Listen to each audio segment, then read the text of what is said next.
Ok, aquí vamos finalmente. Muchísimas disculpas por la demora. Tuve una reunión que comenzó un poquito tarde, entonces me causó problemas escapar de la reunión. Entonces, hoy lo que estamos haciendo is, I have to switch languages. Today we're going to be practicing for the midterm exam. And what we're going to be doing is responding all of the 20 questions. Remember, last week we only did questions 1 to 12. So now we're going to redo the questions 1 through 12. And then we're going to take a little bit more time going over the last 8 questions. So we're going to go to the exam system again, put our data, midterm, we're practicing. Remember, I have to flip the language. You guys don't have to flip it. It should be English by default for you. When you enter the exam, if the dollars don't automatically disappear, you have to force reload. I put instructions today on Discord on how to force reload. So remember, this is the thing that's going to be counting how many questions you've answered. You can't grade until you've answered them all. I'll send you guys screenshots. And we'll get going. Here goes the first one. And let's go to the whiteboard. So we should remember this, all this floor and ceiling stuff, so it's really easy. So our x is the 33 divided by 6. 36 divided by 6, that would be a full 6. So 33 divided by 6, it's going to be 5 and then some. And since this is the floor, it's going to be rounded down to 5. Y is a 56 divided by a 12, and we're taking a ceiling. 3 times 12 would be a 36. If to 36 I add another 12, I end up at a 48. And to 48, if I add another 12, I'm going to end up at over 56 because I'm going to be already at 60. So this 12, it seems to fit here 4 times, and I'm rounding up. So I'm going to end up with a 5. So now x and y are exactly equal because they're both 5. So that's 1c. Let's write them somewhere in the corner, 1c. I'm going to write a lot of stuff on the whiteboard together now so that we can practice making it to a small space. Then we have a logarithm of base, I need to zoom some more, logarithm base 3 of a 69. And remember, we talked about this stuff last week. Logarithm base 3 of a 69, and we are rounding it down. So we need the powers of 3. 3 times 3 is 9. 3 times 9 is 27. And 3 times 27 is 81. So this thing is smaller than 81, but bigger than 27. So this is a logarithm of 3 point something. And we're rounding down, it's going to give us a 3. Then we have 28 modulo 14. 28 mod 14. 14 fits there clearly once first. If I take 14 out of a 28, I am going to have another 14 left. And then the second 14 is going to fit there perfectly. So we're going to get 0 because it's divisible. Then we have to start with the conversions to decimal. And we first have 2244, and that's in base 6. Changing colors, 2244 in base 6. So we have to remember this is 4 times 1 plus 4 times 6 plus 2 times 36 because it's the 6 squared, but plus 2 times whatever is 36 times 6. So I have a 4, I have a 24, I have a 72, and then I have a 6 times the 72. And now we have to do the 6 times the 72. If I do 6 times 70, that should be 420. And then the 6 times 2 should be a 12. So I should have 432. And I'm adding to that I think this is a perfect 100. Yes, 4 plus goes here, and then the 72. So it should be a 532, which is option A. So it's going to be 4A. I've forgotten to write down the selected options. 2A, 3B, 4A. 2A, 3B, 4A. How many questions did I give you guys? You guys have seen the questions until 5. Yes, Alejandra, it's the exam again because we have to do the rest of the questions too. Then a decimal representation for 0017. Okay, this is really nice because 003 in base 17, we just have the 3 times the 1. So we don't really even have to write anything here because 3 base 17, it's just 3 times 1, which is 1. So this is, no, 1. What's my brain doing today? 3 times 1, which is 3. And that's going to be 5e. Okay, then we do the octal conversions. You should remember this from last week. This was one of my favorite things. And this was the grouping thing. So if I have a 1, 0, 0, you guys could actually use multiple colors in the exam. It might be easier for you to fit everything on the single sheet. So we have the 0, 1, 0, it's going to give a 2.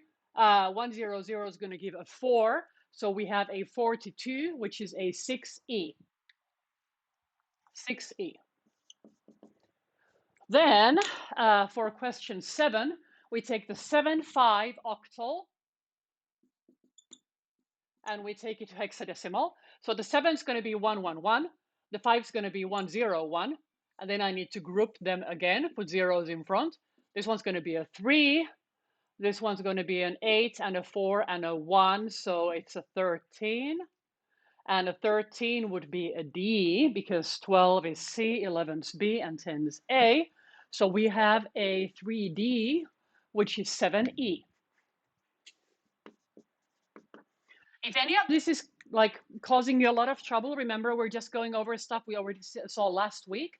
So you need to watch last week's video if you're not familiar with this stuff here. So then we need to take 142 base 10, and we're putting it into base 24. This is going to be really easy because the base is really big. So 24 times 24, that's over 400 because 20 times 20 is already 400. So it doesn't fit at all the square. So it's only going to be 2 digits. First is how many times does the 24 fit? And then how many ones do I have left over? So if I take a 4 times a, I'm not good at writing today. If I take a 4 times a 24, I am going to get 92. No, 96. I'm going to get a 96 because I get an 80 and then I get a 16 on top of the 80. So to this 96, we could still fit more stuff in there. 2 times a 24, that would be a 48. I either say the right thing or write the right thing. And these two together, I would have a, there's 130. This is already too big, right? So it doesn't fit in 142 anymore. So it's going to fit 5 times. So I know that the 24 5 times, that's what's actually going to be fitting there. 24 5 times is 240 divided by 2 because I multiply by 10 and then divide by 2. So I have a 120. So from the 122, 120 can be represented as 5 times 42. So what do I have left over? I have 22 left over. So now I just need to make the 22 be a letter. So I have a 5 and then whatever letter is 22. So A, B, C, D, E, F, G, H, A, J, K, L, M, N, O, P, Q, R, S, T, U. Okay, count here. 10, 11, 12, 13, 14, 15, 16, 17, 18, 19, 20, 21, 22. It should be an M. So we have a 5M. And 5M is 8E. Lots of E's today for some reason. That's randomness for you guys. 5M. Oh, I'm already showing questions that I haven't given you guys screenshots for. I'm sorry. We only had the first 5 screenshots, so I'm going to take the next 5 screenshots now. We go here.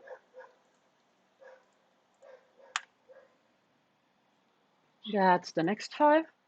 I'm actually going to give you guys all the screenshots right now because I'm going to just forget it again.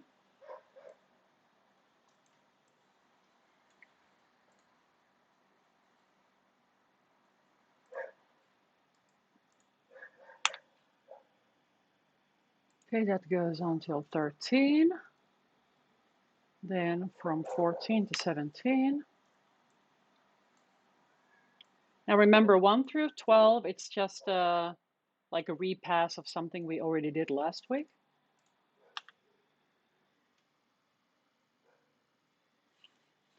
And for the person in Twitch, no, they didn't change the language of the course. We have 2 versions. We have an English one at M4, and then we have a Spanish one at noon. From 18 to 12 is the last one.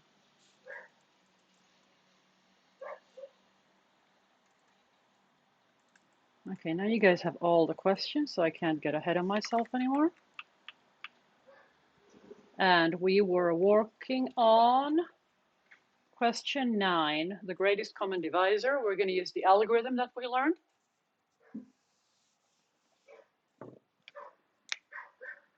So we have the 3 columns, A, B, and then the A mod B. So we're going to put 140 here.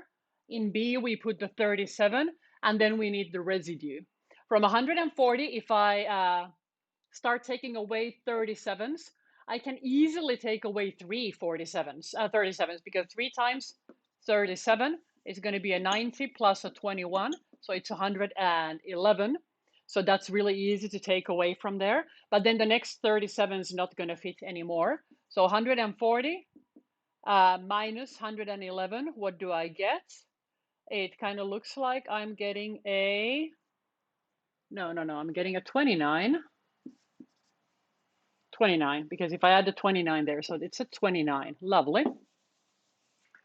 Then I move the 37 here, I move the 29 here. 29 only fits 1 time in the 37. And what I'm going to have left over is an 8.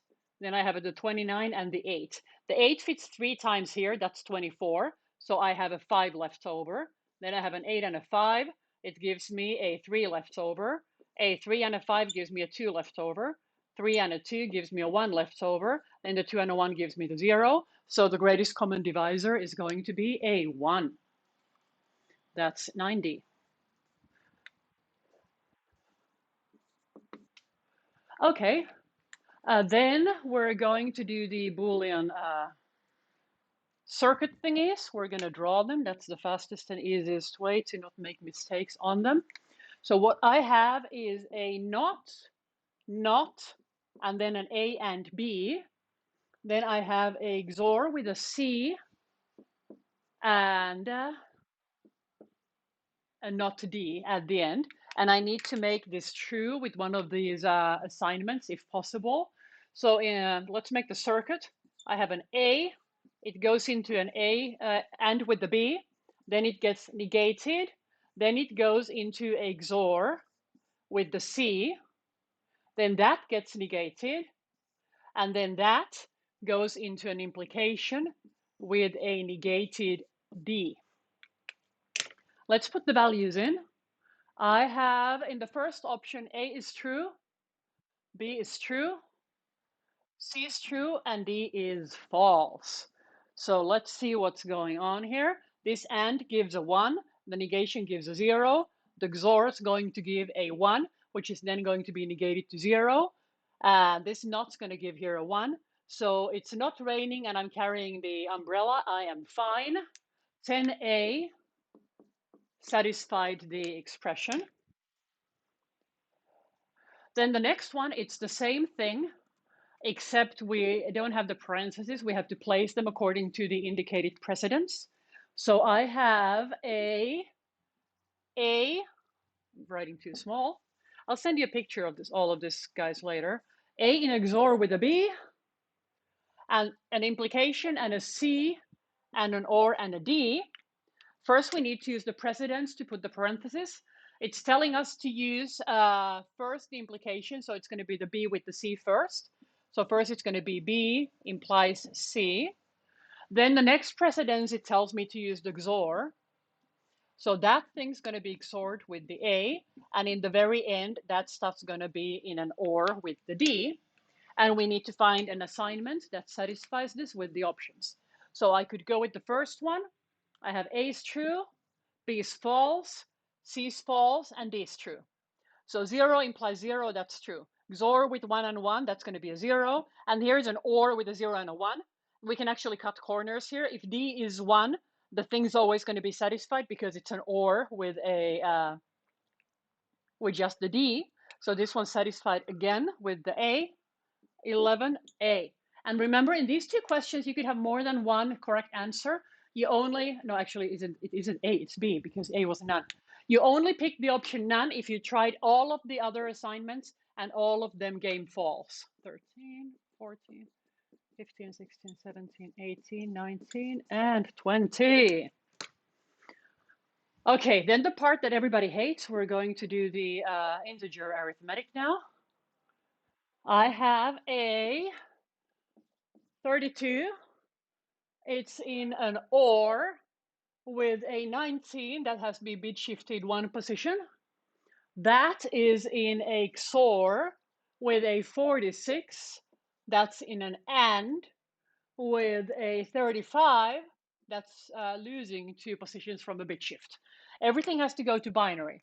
32 is 32 yes, 16, 8, 4, 2, 1 no. 19 would be a 16 without the 8, without the 4, but with the 2 and the 1. Yeah, 16 plus 3. And then I'm bit shifting it, so I add another 0. 46, it's a 32. You don't fit the 16 there. You do fit the 8. That puts us at 40. Then we fit the 4 and the 2. We don't fit the 1 anymore. And then the 35, it's a 32 added with a 3. And then we're taking away the last 2 digits by the bit shift.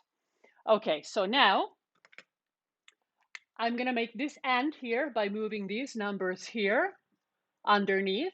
I'm going to get a 0, 0, 0, 1, 0, 0. Remember that when there's digits missing, you can just put zeros there. Then I'm going to do this OR underneath here. 0, 0, 0, 0, 0. 5 zeros. And then the 1. Okay? So we're doing an AND. No, that's an OR. So it's 0, 1, 1, 0, 0, 1. And finally, I need to do the XOR. So I'm just going to copy this thing underneath here. I have a 1, 0, 1, 1, 0, 0, 1. Doing XOR, I have a 0 and a 1 and a 1 and a 1 and a 0 and a 1. Okay, and then I need to interpret this number. I have here a 32. I don't have the 16, but I have the 8 and a 4 and a 2, and I don't have the 1. So this here is a 10 with a 36. It looks like a 46, and 46 is 12E. So this is what we did last week. And now we're going to take it slower to look at the rest of the questions. I'm going to send you guys a picture of what's on the board at this moment.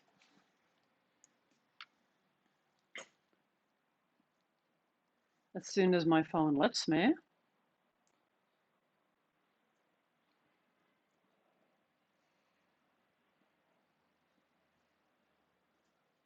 Okay, how do I fit everything on the board? Let's do it by parts.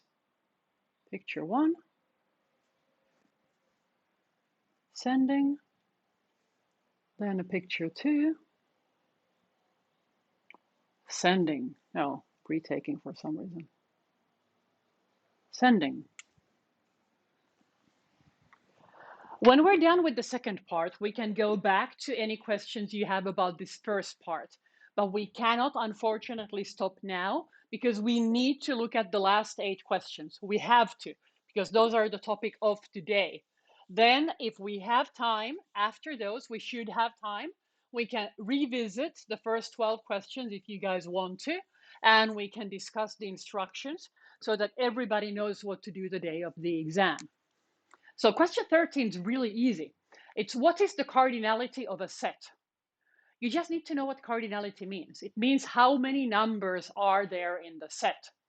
So how many are there? Let's count them. Definitely not 97, definitely not 51, definitely not 3. It's either 9 or 10. Counting. 1, 2, 3, 4, 5, 6, 7, 8, 9. 13A is 9. Question 14. This requires you to know what prime numbers are. And yesterday I had class with my master's students, and some of them didn't know what prime numbers were. So let's talk about prime numbers first.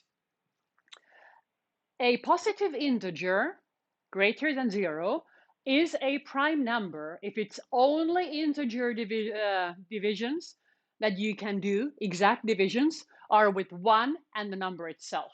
So if I have a number n and I divide it by 1, of course I get an n. If I divide it by n, I get a 1. And if there doesn't exist any other number that I can do a division without a residue, then it's prime.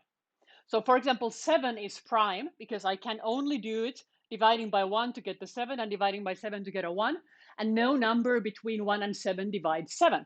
But 6 isn't prime because I can divide 6 by 2 and I get a 3. And I can divide 6 by 3 and I get a 2. So the 2 and the 3 are factors of 6. And prime numbers don't have factors. So I am trying to build here a set of those values x, and then the little bar means condition. Those values x that fulfill both of the following conditions. And why both? Because there's the and symbol. So this means condition, and remember this means and. So I want those numbers that are prime, that don't do this, that only do this, and also belong to a very specific interval. And the interval is written with a bracket and a 3 and then a 15 and a parenthesis. Now we need to know, why is there a bracket and a parenthesis?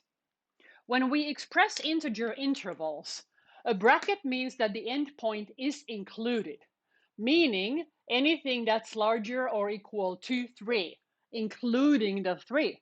But when it's a parenthesis, it means not including. So it's strictly smaller than 15. If visually, we would usually put like a filled dots for the start point and an open dot for the end point to show that the start is included, but the end isn't. If I put here a parenthesis and here a bracket, it's going to be the other way around. 3 is not included, but 15 is. If I put parentheses in both, it's actually going to be from 4 to 14 because neither 3 nor 15 are included. And if I put brackets to both, then both endpoints will be included, both the 3 and the 15. So now I need to start considering from 3. So originally, I'm considering 3, 4, 5, 6, 7, 8, 9, 10, 11, 12, 13, and 14 because of the second part of the condition, because that's the interval. Then I need to get rid of the ones that aren't prime numbers. So 4 is 2 times 2. It's not going to be in there. 6 is 2 times 3. It's not going to be in there. 8 is a 2 times 2 times 2. It can't go. 9 is a 3 times 3. Can't go. 10 is a 2 times 5. Can't go. 12 is a 2 times 2 times 3. Can't go. 14 is a 2 times 7. Can't go. So what does my set look like after I get rid of the ones that aren't prime numbers? I get 3 and a 5 and a 7 and an 11 and a 13. So now I need to see which of the following options belongs to this set. The only one of the options that we've been provided that actually belongs there is option B, which is 3. So 14 is going to be B. And now we're going to have 2 polls on Discord. One to check if we have understood correctly how to determine whether a number is prime, and another one to check if we understood the intervals.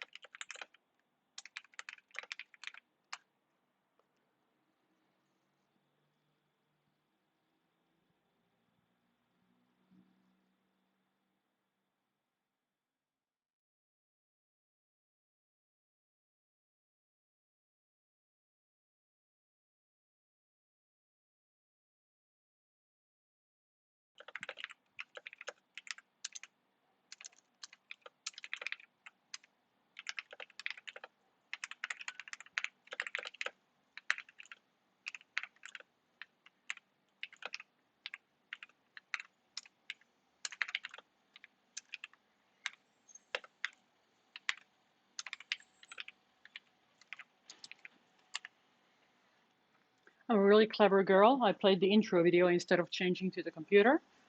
So we have one person who still needs time with the prime numbers. And let's see, what's the question? Beto, do you want me to explain again, or do you think you'll figure it out later?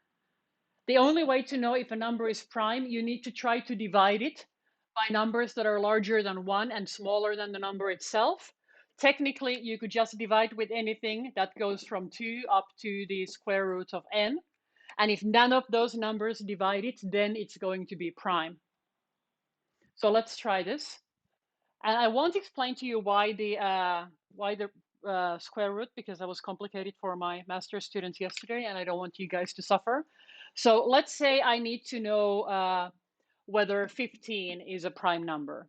What do I need to do? I need to estimate the square root of 15. It's going to be smaller than the square root of 16. That's going to be 4. And it's also going to be larger than the square root of 9, which is 3. So if I divide 15 by 2, 3, and 4, and it doesn't give me an exact division, then 15 would be prime. Notice that if you divide by 2, you don't need to divide by 4 anymore, because if you couldn't divide by 2 exactly, you're neither going to be able to divide by 4.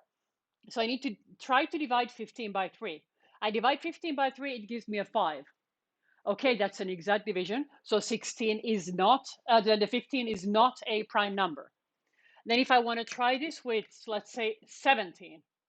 Square root of 17 is smaller than the square root of 25. So it's going to be smaller than 5, around 4 again. So let's try the divisions between 2, 3, and 5. I'm skipping the 4 because 4 is a multiple of 2. So I need to try to divide 17 by 2. Well, it's not an exact division because 17 is an odd number. I need to divide it by 3. It's not divisible by 3 either, because if it were divisible by 3, the sum of the digits 8 would also be divisible by 3, and 8 isn't. And it's not divisible by 5, because the numbers divisible by 5 end in zeros or 5s. So this one doesn't have any divisors, factors, let's call them factors. Doesn't have any factors, so this one is a prime number, whereas this one isn't, because we found the factors 3 and 5. Let's see if this, oh God, I wasn't on the whiteboard. Not my day. Whenever I'm late for something, I'm kind of like confused the entire day. So I'm taking a picture of the explanation I just gave for the 17 and the 15. And I'm also giving a picture of what I did before to answer the question.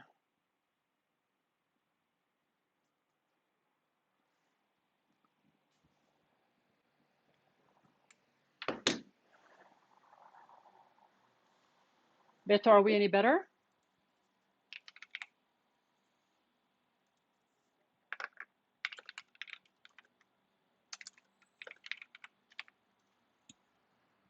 Giving a mini summary in Spanish. El chiste es que tú tienes que probar si es divisible o entre 2. Si es un par, no va a ser un primo si no es el mismo 2. Y si es un impar, divides con otros números impares que son mayores a 1, pero menores a la raíz cuadrada de ese número. Si ninguno lo divide exactamente, entonces va a ser un número primo. Okay, looks like we're good with this one. And now, are we good with the intervals? Looks like we're good with the intervals. So we are going to continue to question 15. It's already down in Discord. You guys can look at it. Gonna erase all this because I already sent you the picture. It's a very similar question to this one, except that now we need to use the Fibonacci sequence. So it's asking me for those numbers, those FIs. The FIs are the Fibonacci numbers that fulfill with the following condition. Their index needs to be in the interval parenthesis 1, 5 bracket.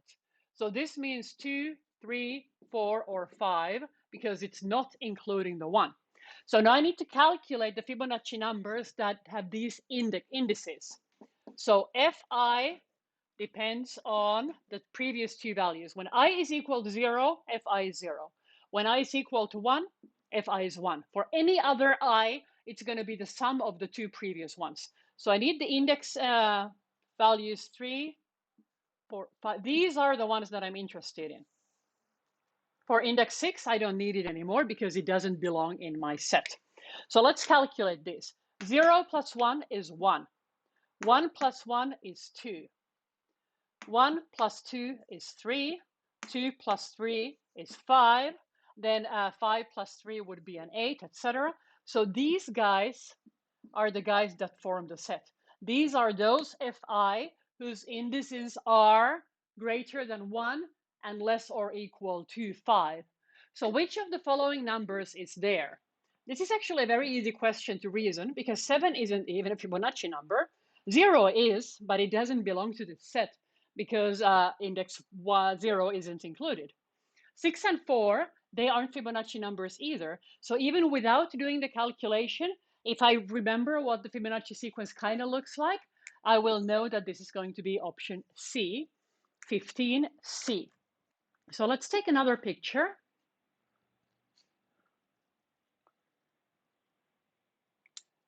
Of this one here.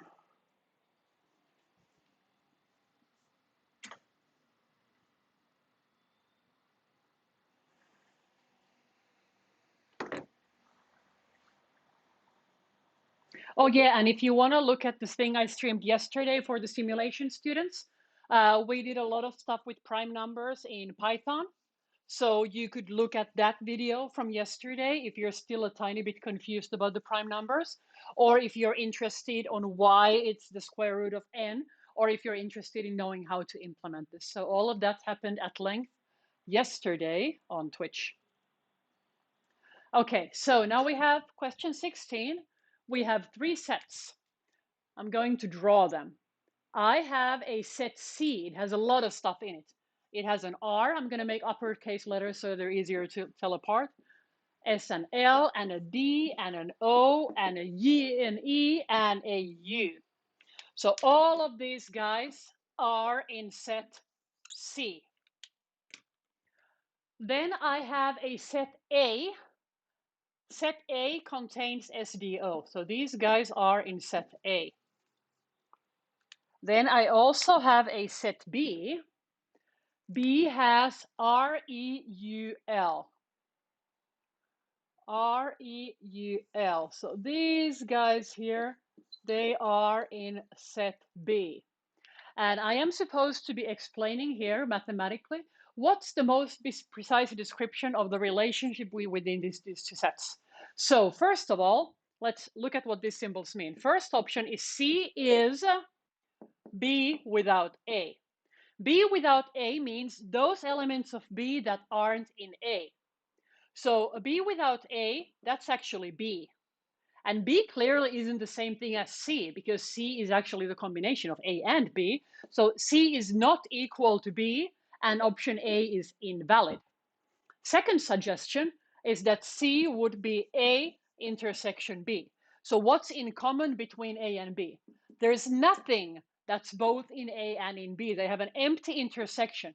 And C clearly isn't empty, so that option isn't valid either. Third option, C is the union of A and B. Union means if you take everything in A and you combine it with everything in B, you get C. This is actually correct because C consists in everything that's in A and everything that's in B. Then there would be the none. If none of these options were true, I would pick the none. We're going to pick, in this case, the 16C. But let's also look at the last one, just in case.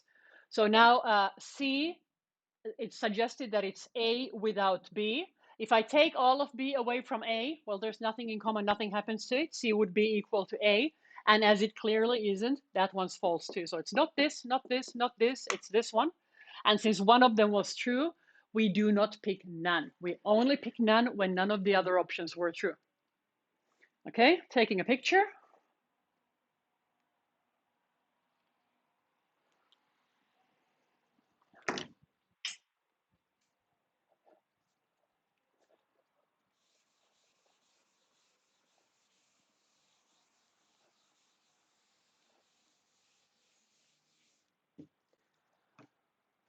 $17.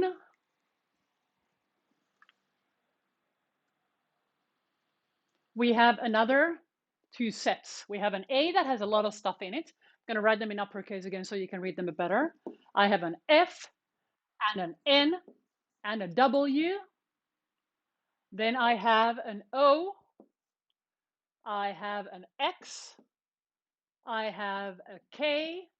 And I have a G. And these guys form the set A.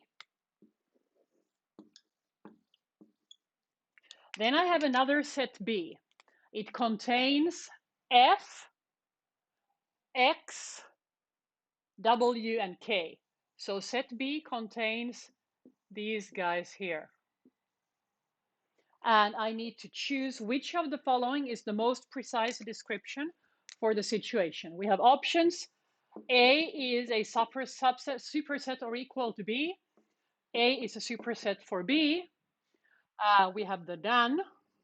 We have A is a subset of B, or A is a subset potentially equal of B. For people who are uncomfortable with the weird U symbols, I recommend you to associate them with the larger and smaller symbols. Because when it's the smaller than, kind of like X is smaller than Y, A, weird U, B, it means the same thing. It means that A is smaller than B in the sense that A only contains elements that are inside B. So that's what the subset would be. Whereas X larger than Y, A superset B would mean that everything that's in A is also in B. So it's easy to see which of these groups it's going to be. Whether everything that's in B is in A, or whether everything that's in A is in B. A has a lot of stuff that isn't in B. So A cannot be a subset of B.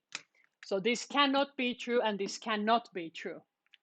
Now we need to determine whether one of these could be true, or if we go to the none. If we look at this, all of B is inside A. There is nothing in B that isn't in A. So B definitely is a subset. So these are both correct. But which one is the more precise? Just like in these symbols, you can add the little line underneath to indicate it could also be equal.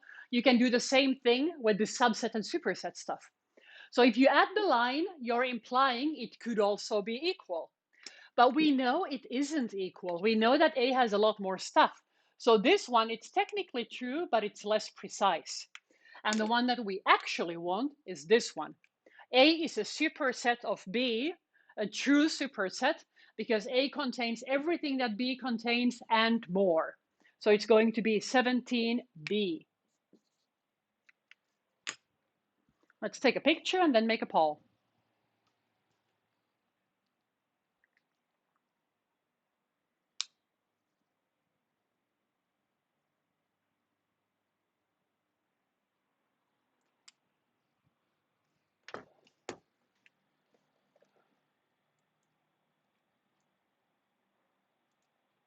Poll time.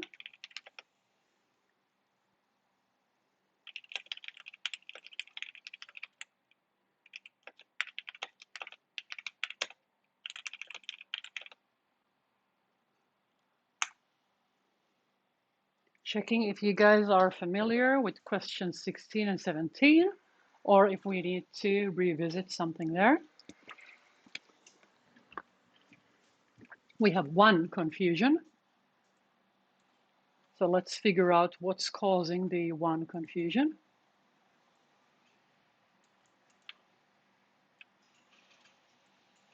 I'm going to be taking little screenshots of the operations.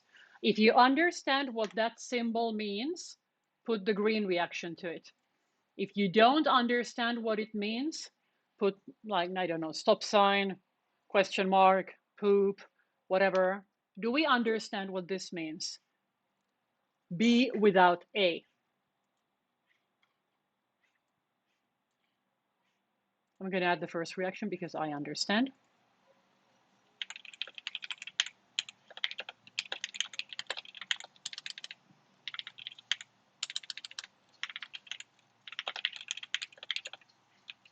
So it means those elements of the set B that are not elements of A. That's what it means. And then there's the same thing, the other way around. Those elements of A that are not elements of B.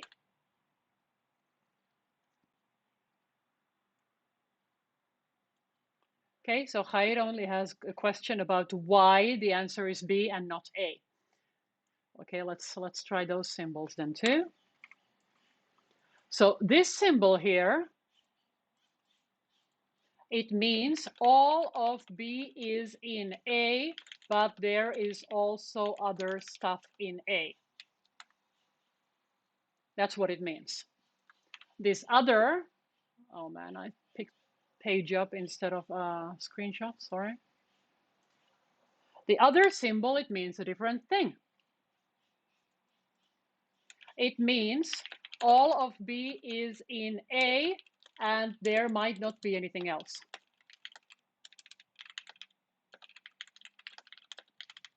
So now there might not be anything more. Since we know there's a lot more. We know that A contains O, we know that A contains N, we know that A contains G, and B doesn't contain those things. We know that they're not equal. So it's less precise to say that they might be equal too than to say that they're definitely not equal, but B is definitely contained in A. Are we any better now? Do we understand why?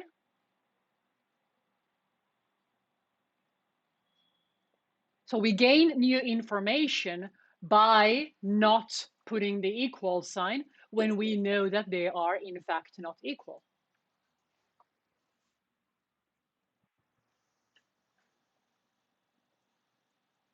Did I post a picture of this? Yes, I did. Okay, so let me erase this while Jair decides whether we're good to go or if there's still a confusion. It's because of all this stuff here. We know there's stuff here, so we know they can't be equal. If we didn't have proof that there's something else in A, then we could pick either one of these. Or actually, we'd have to pick this one if we didn't have proof. This is only valid when we know that they can't be equal. So one of them allows the equality, and the other one forbids it. And if we know they're not equal, it's more precise to pick the one that forbids it.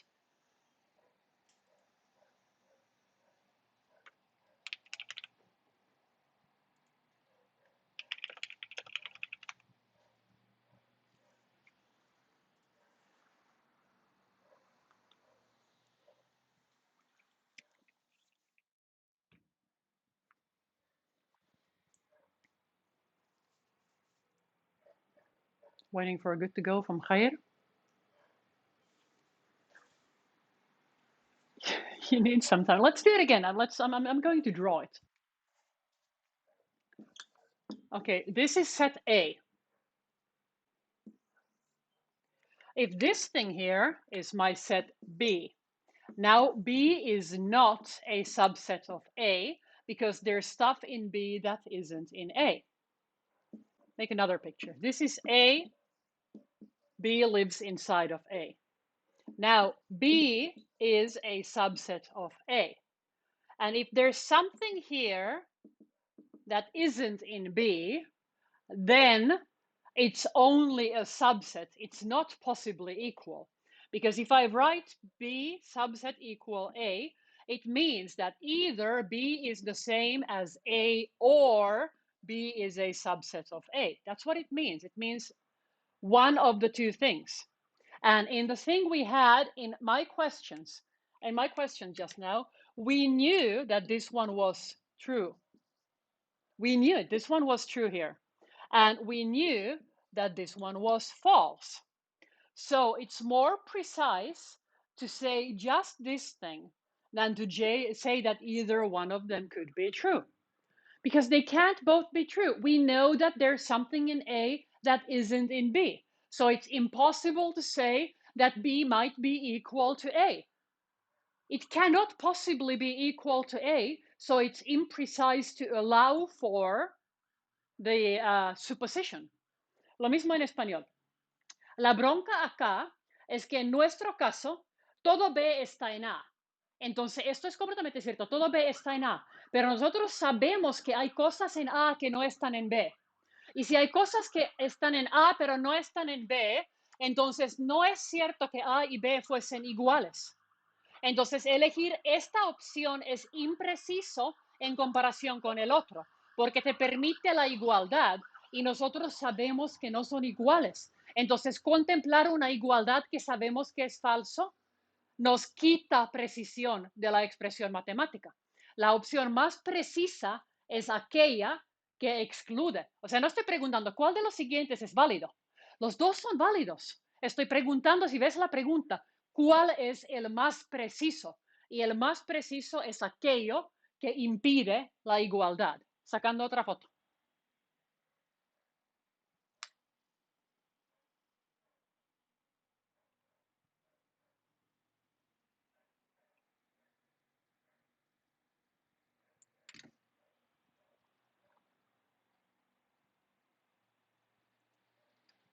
Okay, I think we're good to go. So let's continue with question 18. You have it there on Discord. In question 18, we have a set. In this set, I have E, A, H, D, and X. Then this set is between symbols. When I have a set between symbols, it means cardinality of the set. And we already revisited cardinality. It meant how many items are there. So this set has 1, 2, 3, 4, 5 elements. So the cardinality of that set is A5. Then we have to read the question very carefully because there's also an exclamation there. So this is going to be the 5 exclamation. What does the exclamation mean? If I have a number and an exclamation, that means factorial. So this is the factorial of 5. Factorial of 5 is the multiplication of integers from 1 all the way up to 5. So remember, you don't have to multiply anything by 1. It really doesn't matter. So this is a 2 times 5 times a 12. So it's a 10 times a 12. So it's 120. So the option that we need to pick here is 18A because that's 120. So this is just a math reading exercise. The thing is, you have to recognize, hey, it's a set. Hey, it's the cardinality of the set. Hey, it's the factorial of the cardinality of the set. And that's how you get the result. Taking a picture.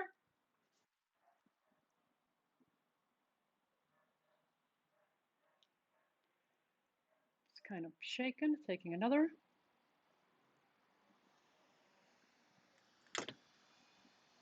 Making a little poll.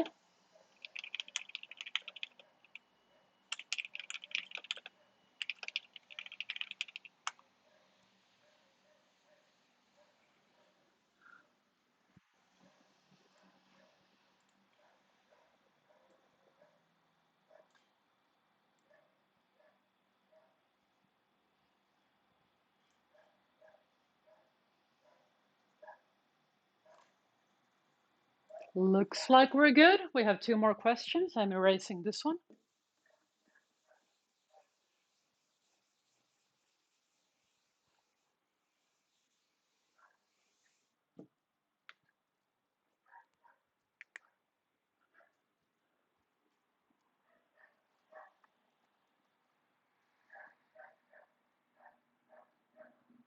Okay, so now we have another set again.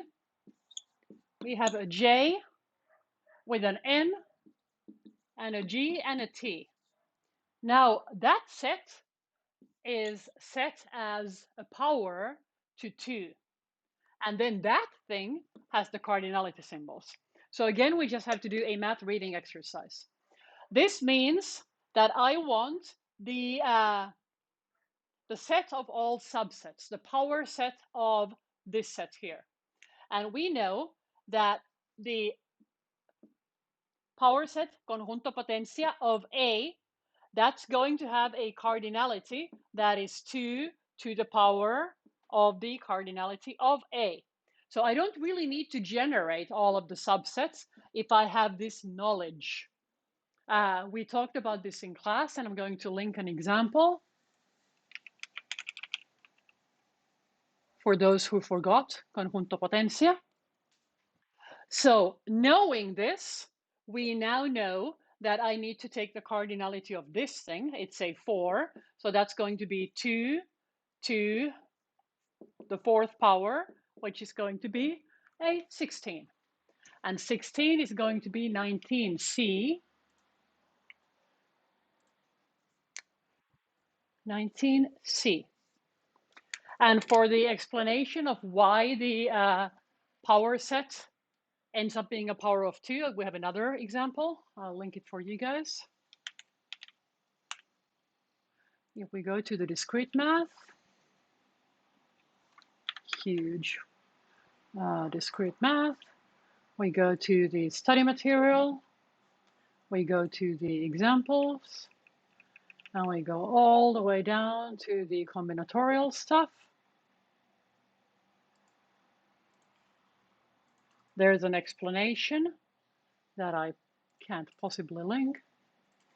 And that explanation explains the relationship between the subsets that we can generate and binary numbers, which explains to you why there are 2 to the power of n possible subsets if you have n numbers to take, n elements to take the subset from.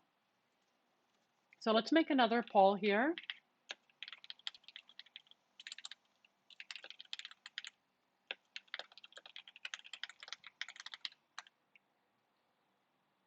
If you were unfamiliar with the concept, then best put the confused face and study the examples.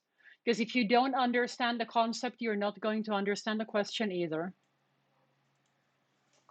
We've already done this in class, so it shouldn't be horribly difficult to do. Let me take a picture of what's on the board, even though it's not a lot.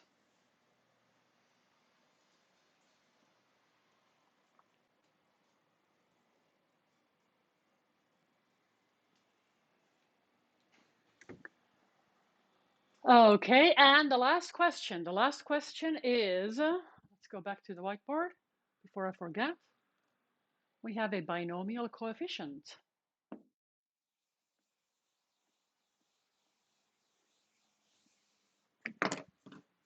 And it's a 12/9. Okay, so these are big numbers. Do not make the Pascal's triangle when they're big numbers. You will spend your entire life doing it. We're going to use the formula. So we know that this is going to be 12 factorial divided by a 9 factorial, and then a 12 minus 9, which is a 3 factorial. Before we do any dumb shit, we're going to cancel. What are we going to cancel? The factorial of 12 begins the same exact way of factorial of 9.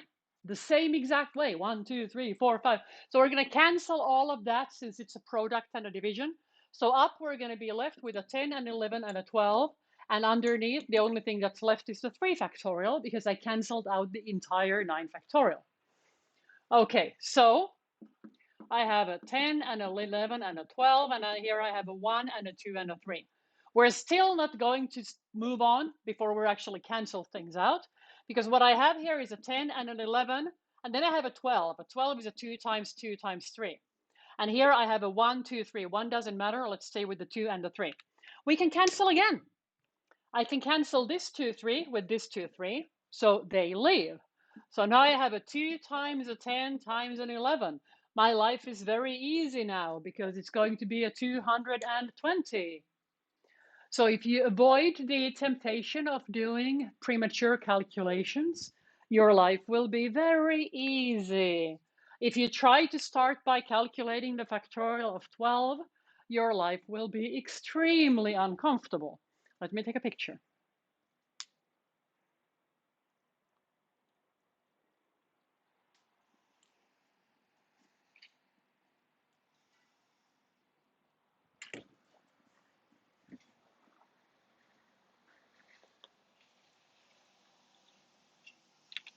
To prove my point, I'm going to calculate the factorial of 12 with the bot.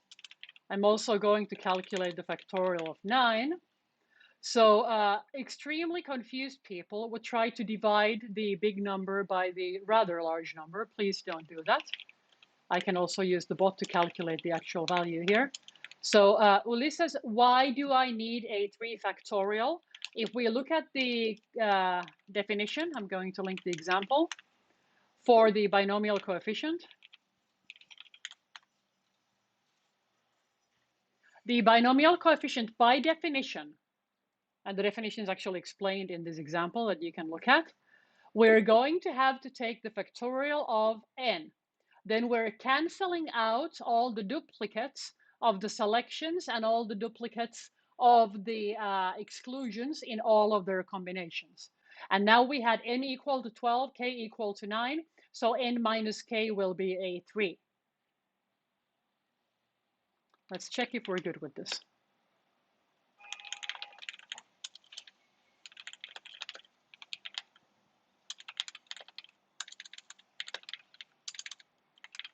I can't type today.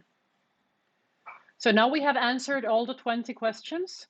We just need to check if all the options are the ones I meant to select.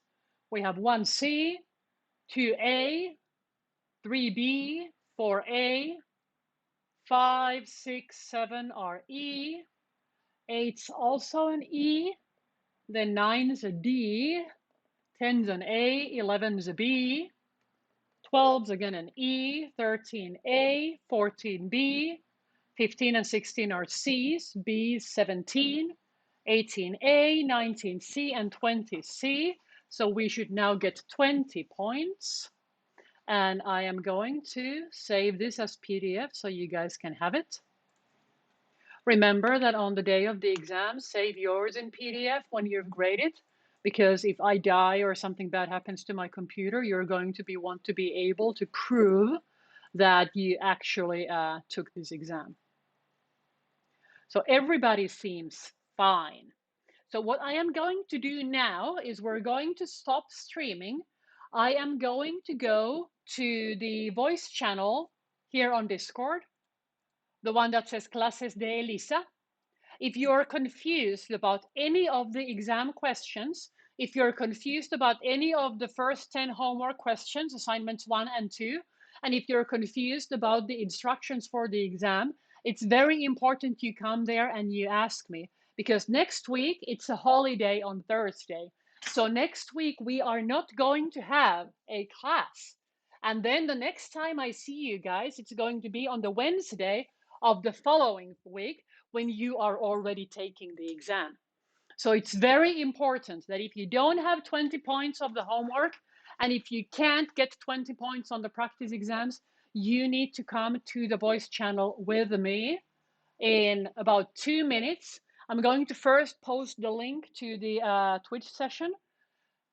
Please practice the exam. You can use the system as many times as you want. Please post screenshots of your result. You can also post pictures of your worksheet where you need to write the calculations like Melissa was doing the other day. Trying to find it.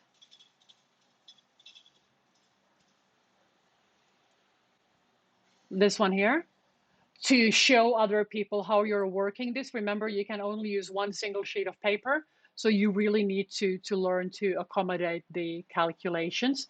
Also, when you send pictures, if I don't think it's sufficient detail in the calculations, I can let you know. So let me pause, or actually stop here on Twitch. Recuerden que a las 12 voy a comenzar otra vez a hacer lo mismo, completamente en español. Van a hacer otras preguntas, vamos a hacer lo mismo. Y luego voy a poner el PDF también en el channel. Ahorita que vamos al canal de voz para aclarar dudas, no es necesario hablar inglés, ustedes hablan lo que a ustedes se les salga más conveniente.